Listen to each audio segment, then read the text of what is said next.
escuchar, ¿verdad? ¿Alguien que me conteste? Sí, doctor. Ya, ahora quita el micrófono, muy bien. Bueno, vamos a continuar con la exposición de síndrome coronario. Ya hicimos una referencia rápida de la semiología inicial, la, el interrogatorio.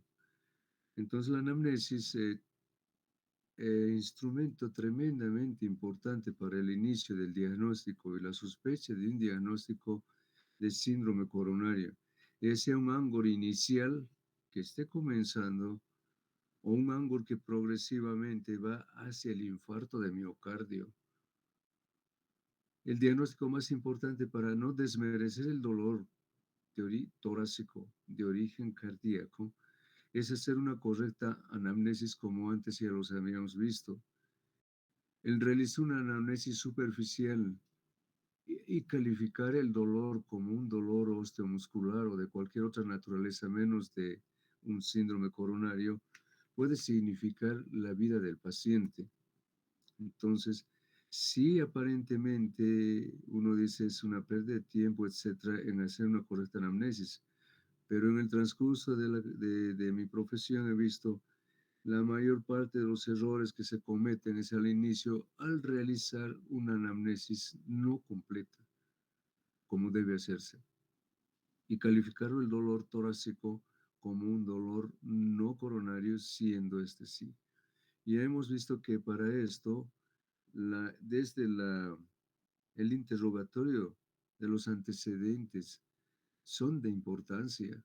Y yo voy considerando si tiene antecedentes familiares, personales, fisiológicos, alimentarios, conductuales, etcétera, que me llevan a pensar en una angina, pues sí voy a hacer todo lo posible para llegar al diagnóstico y la terapéutica final.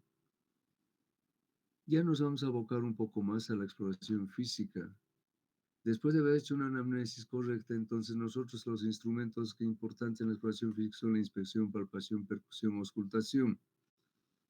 De estos, básicamente, la percusión tiene poca o casi nada de utilidad, pero sí en la inspección del paciente ya vamos nosotros haciendo la evaluación de las características del paciente.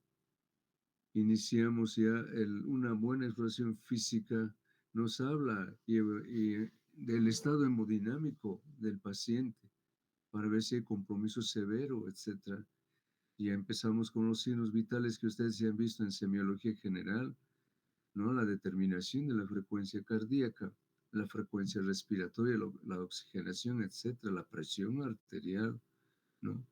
En la exploración física ya nosotros en la inspección observamos un paciente ansioso, con sudoración fría, palidez, etcétera.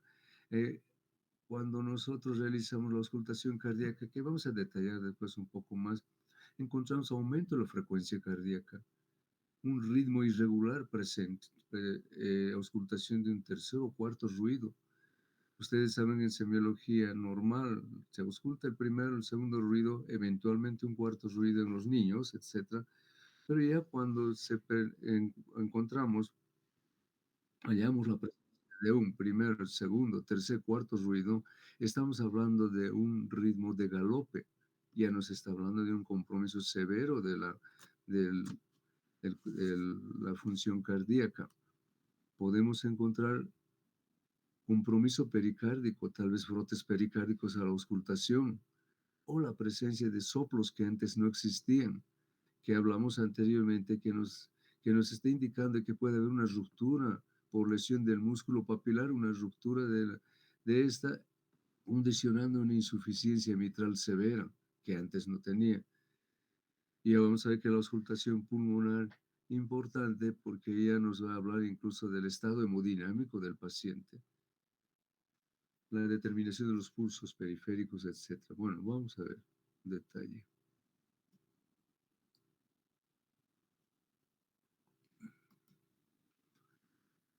Dijimos que en la inspección general, ya desde la presencia de un paciente angustiado con signos de respuesta adrenérgica excesiva, ¿no? Sudoración fría, taquicardia, diaforesis, aumento de la presión arterial inicialmente.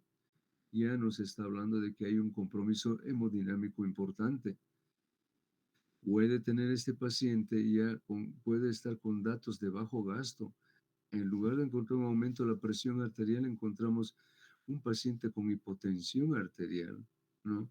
Aparte, si es que este es hipotenso y está bradicárdico, tiene cialorrea con broncoconstricción, estamos pensando una respuesta vagal, ¿no? Del parasimpático predominante, ¿no?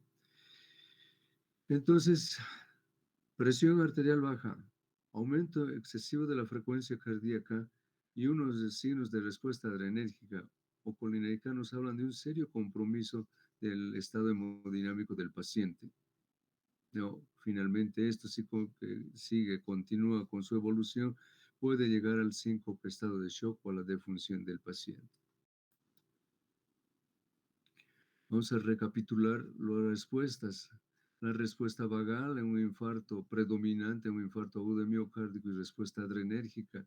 Si hay estimulación vagal, ya vimos que la respuesta es cialorrea, náuseas, espasmo bronquial. En vez de una taquicardia y una bradicardia, un bajo gasto, vasodilatación periférica. Al contrario, si la respuesta adrenérgica que puede presentar el paciente, la secreción de catecolaminas lleva a una palidez, diaforesis, piloerección, un aumento de la frecuencia de una taquicardia importante, un gasto aumentado cardíaco y vasoconstricción periférica. ¿Qué puedo hacer yo a la palpación en estos casos? Si bien a la palpación, la palpación del choque del ápex, choque pexiano, podría llevarnos a determinar y hallar en alteraciones a este nivel, una discinesia ventricular, lo cual se puede palpar en vez de una depresión, un levantamiento telesistólico o un doble levantamiento apical. No vamos a entrar en detalles de esto porque yo creo que vieron al principio, ¿no? Dijimos que podíamos encontrar el frémitos, ¿no? El frémito es la palpación, es la determinación por palpación de un soplo intenso. Entonces podríamos ser por una complicación de la ruptura del músculo papilar o del septum interventricular que puede llevar a una comunicación interventricular. Esto nos está hablando entonces cuando hay alteraciones y encontramos un cuarto ruido a la auscultación, y a la palpación, incluso estamos hablando de que hay un compromiso severo de la función cardíaca. Hay una contracción auricular perceptible por insuficiencia cardíaca. Igual al pulso. En el pulso, pues ya nosotros podemos encontrar un pulso hipocinético, apenas perceptible el pulso arterial, un pulso alternante con ondas altas y ondas bajas. Entonces también nos está hablando de un compromiso hemodinámico importante. Vamos a ver.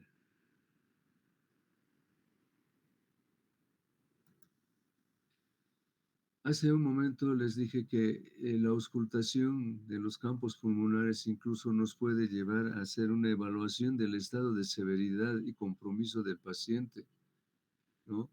El encontrar, por ejemplo, estertores, sin estertores en un paciente que sospechamos de un infarto de miocardio, pues se nos hace clasificar con un grado leve, ¿no? Un tipo 1.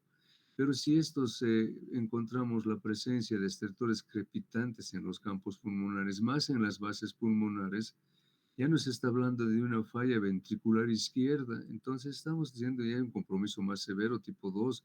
Si estos estertores ya los encuentro aún, no solo en la base, sino más en la parte superior, ya hablo de un compromiso tipo 3, ¿no? Y esto correlacionando con la mortalidad. L1 casi la mortalidad es baja, pero en el tipo 3 ya el 30-40% de la mortalidad es factible. En un tipo 4 ya básicamente ya es el paciente en choque cardiogénico, ya no hay oligurias, ya no es diaforesis, etcétera, ya no hay presión arterial.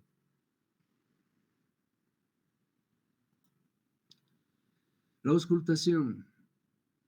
Después de hacer una inspección, tal vez palpación, buscando el choque apexiano, los pulsos arteriales, etcétera. Nosotros vamos a la auscultación. En la auscultación, normalmente el hallazgo es del primero y el segundo ruido, sin otros componentes, sin soplos, si el paciente es normal. Pero ya cuando escuchamos un tercer ruido que se produce en el llenado rápido del ventrículo izquierdo, ¿no? Y cuando hay insuficiencia cardíaca, esto se hace audible. Y si hay todavía un cuarto ruido, ya encontramos un ritmo de galope, ¿no? Galope que ya nos está hablando de falla ventricular severa. Podríamos escuchar o auscultar, encontrar un frote pericárdico que ya nos está hablando de un compromiso, una pericarditis secundaria o un infarto transmural, ¿no? Si es que hoy el paciente ya lo conocíamos, no tenía soplos y en esto encontramos un soplo regurgitante, sistólico o holosistólico, ¿no? Nos está hablando de que ya si es paraesternal izquierdo, como van a ver cuando ya hablan de insuficiencias valvulares, nos está hablando tal vez de una insuficiencia mitral, pero si es solo sistólico y intenso, tal vez de una ruptura del septum interventricular por el infarto agudo de miocardio que da lugar a la comunicación de la cavidad de derecha con cavidad izquierda, con el flujo del ventrículo izquierdo al ventrículo derecho que da lugar al soplo holosistólico o el soplo que dijimos de insuficiencia mitral cuando hay compromiso de los músculos papilares. Como ven, el diagnóstico inicialmente clínico, sí ahora apoyado por la electrocardiografía de primera instancia, ¿no? Ahí vamos a hacer ya la clasificación y vamos a ver la severidad y el compromiso del corazón en el infarto de miocardio. El electrocardiograma vamos a hacer ya después de hacer inspección, palpación, percusión, que no nos sirve, ya dijimos, a la auscultación. Inmediatamente hacemos, a la vez estamos tomando ya casi al mismo tiempo el estudio electrocardiográfico. El electrocardiograma no vamos a entrar en detalle de la normalidad o anormalidad, en este caso sí. Vamos a hablar directamente de los hallazgos más importantes cuando hay compromiso, alteración de la circulación coronaria. Entonces veremos.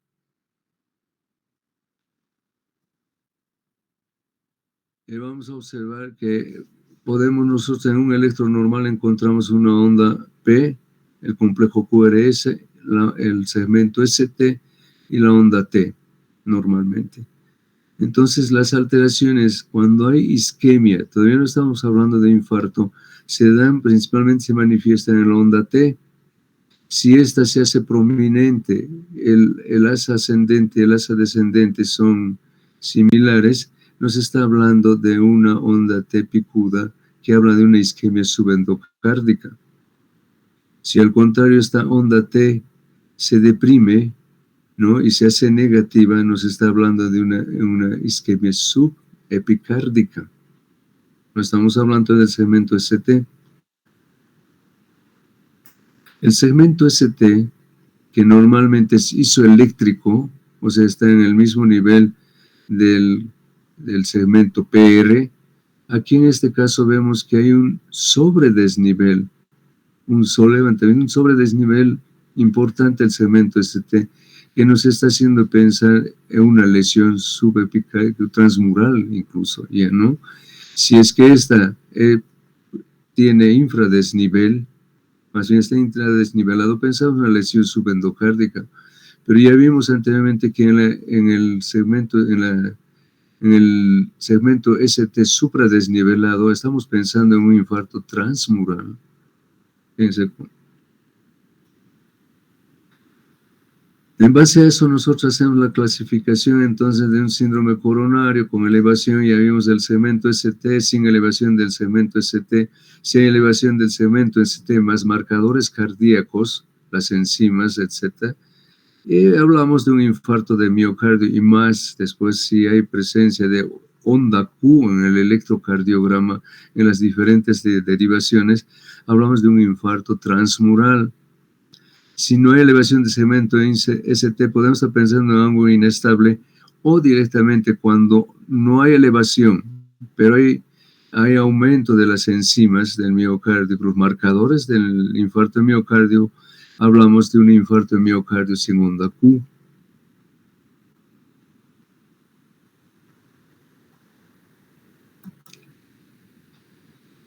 Entonces, sangre inestable, que puede ser infradesnivel del segmento ST, sin onda Q, ¿no? Sin onda Q definitivamente, más los síntomas y la no progresión del cuadro doloroso más de 20 minutos, hablamos de un ángulo inestable, que es un inicio o puede ser un inicio de un infarto de miocardio. Directamente, ya al hacer la clase o el diagnóstico de angina inestable, nosotros con el electrocardiograma, la semiología, ya estamos considerando el ingreso a una unidad coronaria, porque no sabemos si esta va a quedarse como ángulo inestable o va a progresar hacia un infarto de miocardio. Ya vamos a volver a recapitular, que dijimos entonces las alteraciones iniciales son alteraciones en la onda T, o inversión o la onda T picuda, ¿no? Positiva.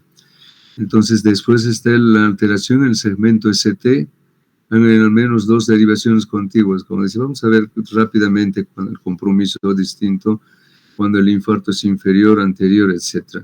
Entonces, esto ya nos está hablando de proceso solamente onda T negativa isquémico, elevación del segmento ST y ya lesión, ¿no? Presencia de onda Q, o sea que onda T negativa, supradesnivel del ST y onda Q profunda, y hablamos de un infarto, de una fase de necrosis, ya no es solamente isquemia, lesión, sino hay necrosis, compromiso del miocardio.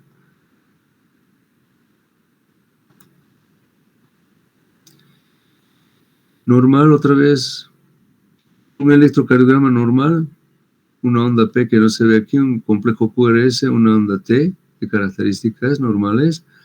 Cuando hay elevación del ST ya estamos pensando en lesión.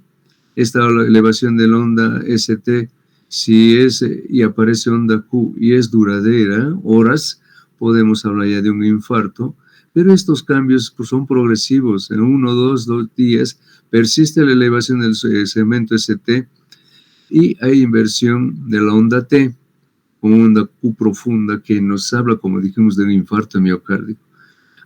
Días más tarde, no se normaliza el segmento ST, ya no está sol levantado, ya no hay supradesnivel, pero la inversión del segmento, más bien de la onda T. Progresivamente, semanas después, incluso esto vuelve a la normalidad, pero lo que no se torna normal es el compromiso o la manifestación de la onda Q en el electrocardiograma. Eso ya nos habla de un infarto, ya una secuela, una cicatriz a distintos niveles, nos habla ya de las distintas localizaciones. No vamos a entrar con detalle, ya dijimos, ya lo expresaron, de acuerdo al compromiso de las derivaciones, nosotros podemos hablar de un infarto anterior, inferior, anteroseptal, etc., ¿no? ¿Qué hacemos después de un electrocardiograma? Un electrocardiograma, llegamos a las pruebas de esfuerzo para hacer el diagnóstico. Esto no es secuencial, no me estoy expresando mal. El electrocardiograma se hace es para hacer el diagnóstico de un proceso agudo, una isquemia, o un angor, o una isquemia silenciosa que va a llevar a un infarto miocárdico o ya un infarto de miocardio. Pero el problema es que cuando el paciente viene a la consulta y manifiesta dolores que sugieren una angina de pecho, con las características que les mencionamos, nosotros tenemos que concluir en el diagnóstico. Inicialmente realizamos pruebas no invasivas, ¿no? El electrocardiograma pasado el ángulo pectoris, ya les expresé, puede que no tenga ningún cambio. Y ahí el error de haber hecho una mala anamnesis de las características del dolor. Viene el paciente a la consulta, hacemos un electrocardiograma y es normal. ¿Y por qué no tiene el dolor? Ha sido un ángulo nada más, ¿no?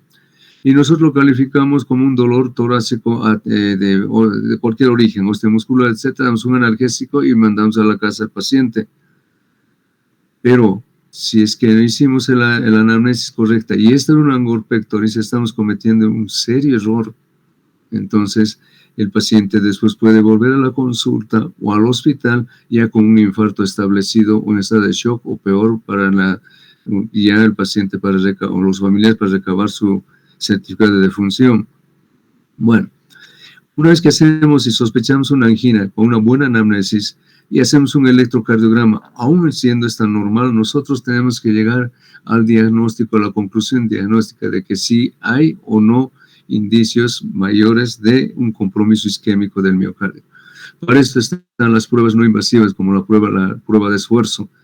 Entonces realizamos un electrocardiograma de esfuerzo, sometemos al paciente a esfuerzo progresivo, una banda sin fin, o hay un cicloergómetro. Generalmente usamos la banda sin fin. Aumentamos la velocidad de la banda y la inclinación de la banda, vamos progresivamente elevando hasta ciertos niveles. Entonces nosotros tenemos unos niveles, una frecuencia a la cual nosotros queremos llegar, a la frecuencia cardíaca máxima esperada para la edad del paciente, lo llamamos. Tampoco es conveniente ahorita, no es el momento de entrar en detalles.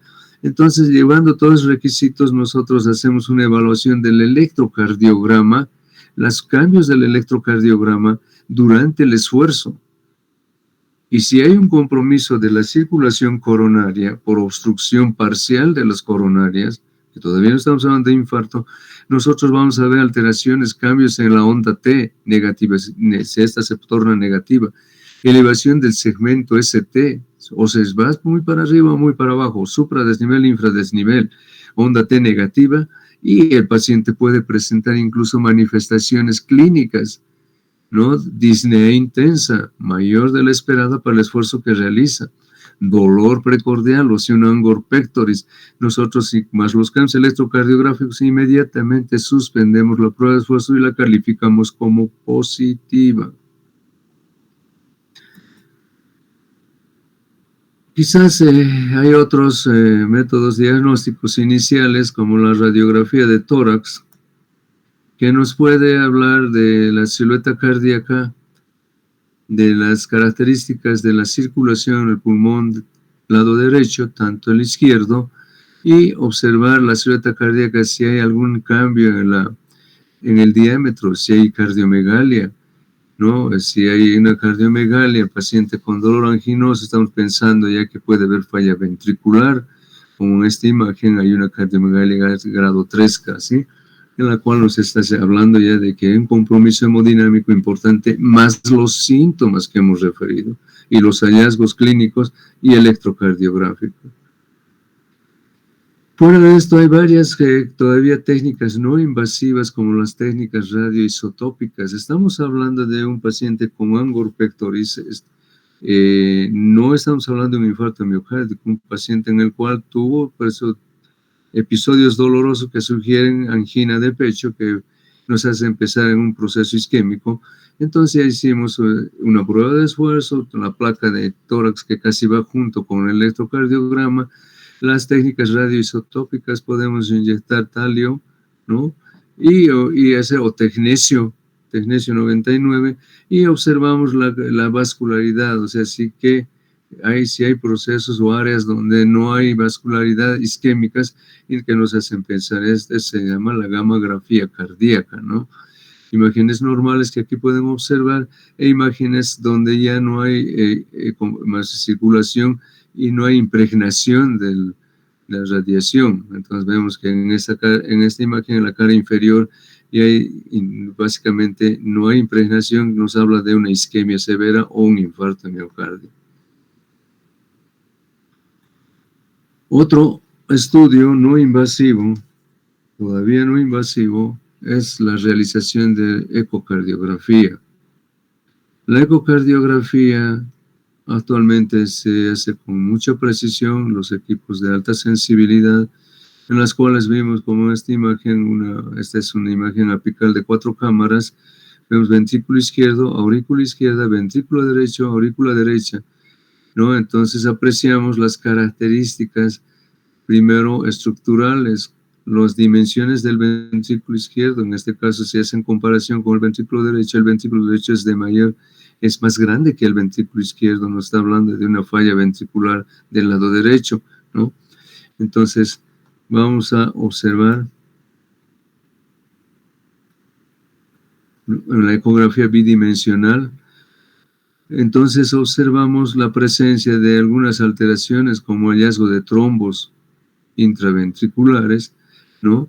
Hablamos vemos la estructura de las paredes del ventrículo, un ventrículo izquierdo en un corte de esta naturaleza, vemos el septum interventricular, la pared posterior, y podemos medir el espesor de las paredes, ¿no? El grosor de las paredes, las dimensiones de las cavidades, ¿no? El área ventricular, tanto izquierda como derecha, las dimensiones de las aurículas, y no solamente eso, sino vemos las características de las valvas aurículo-ventriculares, tanto izquierda como derecha, la mitral, la tricúspide. Y no solo eso con el eco, sino en el ecocardiograma básicamente se hace en tiempo real, ¿no? En el cual observamos los movimientos de las paredes.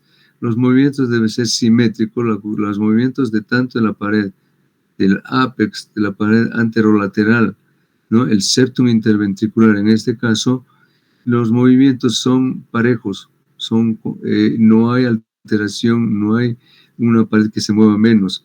Pero si hay compromiso isquémico, ya sea en el ápex, en la cara anterior, en el septum, en la cara posterior, etc., vemos hipomotilidad. ¿Qué significa eso? Que hay disminución de los movimientos de las paredes. No está hablando de una hipocinesia, ya está hablando de un compromiso de tipo isquémico, ¿no? Y si esta no se mueve, ya hablamos de asinesia directamente, o al revés, no solo no se mueve, sino protruye, en vez de contraerse se va hacia el otro lado, hablamos de discinesia. Así es, entonces, una manifestación de ecocardio. Hay una ecocardiografía modo M, que ya fue inicialmente los estudios que hacían eran modo M, actualmente son bidimensionales. En esto vemos las características de las valvas, etc.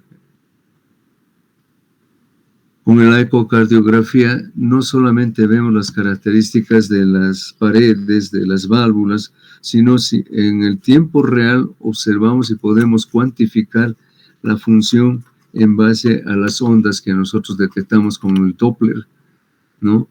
Podemos hacer un cálculo del gasto cardíaco, ¿no? Cuánto, de acuerdo a la frecuencia cardíaca y las ondas, hacemos una evaluación del gasto cardíaco y vemos si esta está disminuida, aumentada, etcétera, ¿no? No solamente podemos ver eso, sino que incluso nosotros en este caso, no sé si se ve la imagen, entonces un eco Doppler color, ¿no? Observamos las imágenes, o más bien cuando el flujo se dirige hacia el transductor, en el ápex del transductor, se pinta de rojo todo lo que se acerca. Cuando se aleja, se pinta de azul. Entonces nosotros observamos el flujo de la sangre de las aurículas a los ventrículos como rojo, ¿no? Si es que en el periodo de contracción acá del ventrículo izquierdo, donde las valvas auriculoventriculares deben estar cerradas en la eyección, hay regurgitación, o sea, la sangre regresa hacia la aurícula izquierda. Nosotros observamos que esta se manifiesta y se pinta aquí de distinto color. E incluso no solamente podemos observar, sino podemos hacer registro de esta y cuantificar la magnitud de esta regurgitación. Son detalles que ahora nada más les explico como una... A ver, vamos a ver. El eco no solamente es percutáneo. Para mayor detalle, nosotros podemos hacer un eco transesofágico. A través del esófago metemos un transductor y hacemos la evaluación más detallada de las características del corazón. En este caso, por ejemplo, vemos las valvas auriculoventriculares, las lesiones, el no cierre de estas y las distintas alteraciones estructurales que hay en esta válvula anteroseptal, ¿no? Igual aquí el movimiento de las paredes se hace más evidente y se puede hacer una mejor apreciación de esto. Hay estudios luego todavía no invasivos, la tomografía axial computada, que podemos ver las características, y actualmente hay una tomografía axial computarizada con la cual se puede hacer determinar la irrigación, la vasculatura de las coronarias, ¿no? Entonces sí se puede hacer sin invadir. Entonces, la inyección de la sustancia de contraste es periférica y nosotros vemos la estructura del corazón y la irrigación y la distribución de las arterias coronarias. Entonces ya dijimos, se inyecta un medio de contraste periférico, ¿no? Y se puede utilizar incluso para valorar las cámaras cardíacas. Vemos también en tiempo la sístole, la diástole, pues se puede calcular el gasto cardíaco, etc. Y podemos visualizar la luz de las arterias coronarias. Entonces, cuando el paciente tiene dolor atípico y hay riesgo de realizar un estudio invasivo, que luego vamos a hablar, que es la coronariografía, ¿no? Entonces inicialmente, se puede hacer una TAC contrastada. No vamos a dar más detalles. Entonces son distintos. Después hay resonancia magnética, aún mayores detalles morfológicos, ¿no? Más detallado a nivel de la estructura incluso del miocardio para ver las características de esta. Bueno.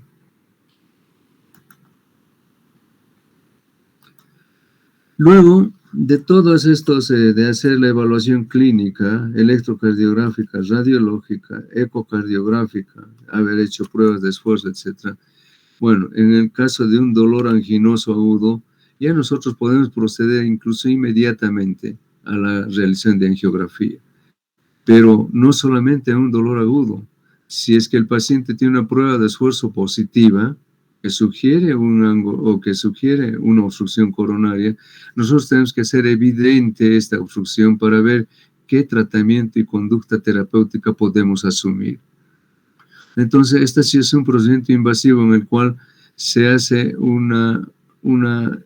a través de la arteria femoral, la braquial, etc., se procede a introducir un catéter. Se llega a las coronarias, se pinta la coronaria derecha, la coronaria izquierda y se observan las características de las coronarias, tanto la descendente anterior, la circunfleja, las distintas ramas, y se ve si no hay alguna obstrucción. Si se observa obstrucción, entonces nosotros cuantificamos y vemos qué posibilidad, como en este caso, hay de realizar procedimientos o quirúrgicos o directamente revascularización por cateterismo, ¿no?